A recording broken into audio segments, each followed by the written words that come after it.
Season 3 began with our Sacramento Kings hosting the new-look New Orleans Pelicans, with Jalen Brunson and Mitchell Robinson having joined this offseason from the Knicks. Zion found an open Jalen Brunson for 3 to extend an early lead. Later, up 8, it's Brunson from deep again off of a feed from Zion to go up 11. Second quarter, another feed to Brunson is good for a triple. The Pels were dominating. Desmond Bane tried to keep the Kings in it with a deep 3, and De'Aaron Fox later added one of his own to cut the deficit to single digits. But late in the game, Robinson fed Dyson Daniels for the dagger as the Pelicans take it 121-97 behind 32 points from Zion Williamson. Fox and Klinkstein both had 22 for Sacramento in the loss. Another home matchup against the Spurs was played without Klinkstein, who'd been out since Game 2 of the season. Jamal D'Angelo got busy from beyond the arc for a 5-point Kings lead, and Brandon Ingram followed with his own triple.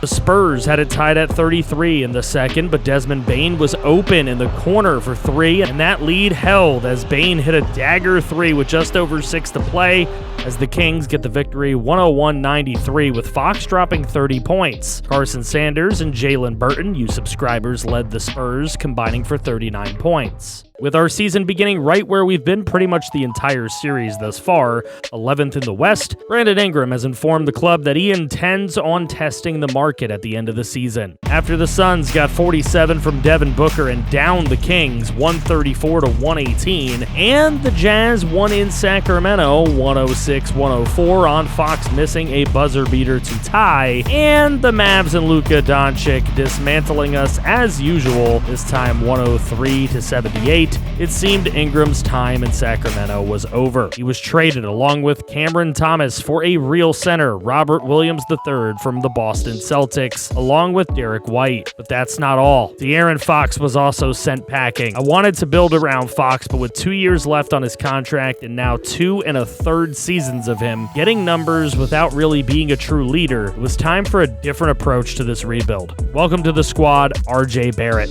The new look Kings have Klinkstein running point for Bane, RJ Barrett, Keegan Murray, and Robert Williams, a very strong starting 5. But would it work? The Kings were 9-17 heading to Memphis for the first game with this new lineup, and Desmond Bane hit a nice early 3 as the Kings had a slim lead. But a beautiful dish to Williams with an emphatic slam lit the Grizz up, and they later led by 5 when RJ Barrett nailed a 3 to get the game within 2. The big run propelled the Kings into the third quarter, and Desmond Bane kept the gasoline lit with another 3-ball.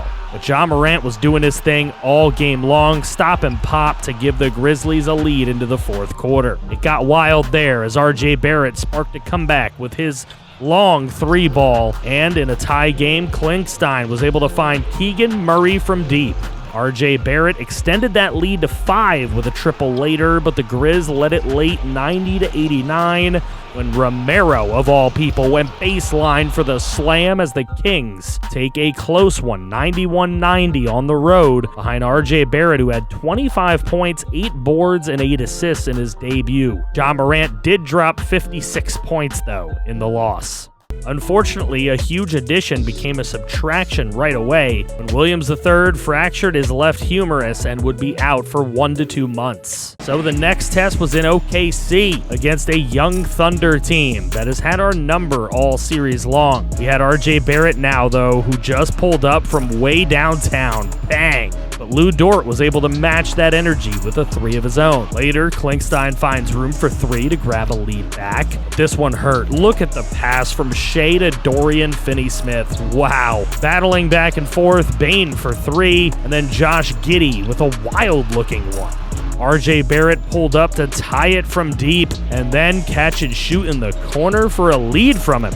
Third quarter was winding down. It was Derek White getting in on the action, and then RJ Barrett again in the fourth with the dagger 3 as it capped a 10-0 Kings run as they would go on to win it 101-96 with RJ Barrett putting down 35 points and nabbing 11 boards. Klinkstein had 20 points himself. This team went from 5-8 and 11th in the West to 9-17, trading away Ingram and Fox.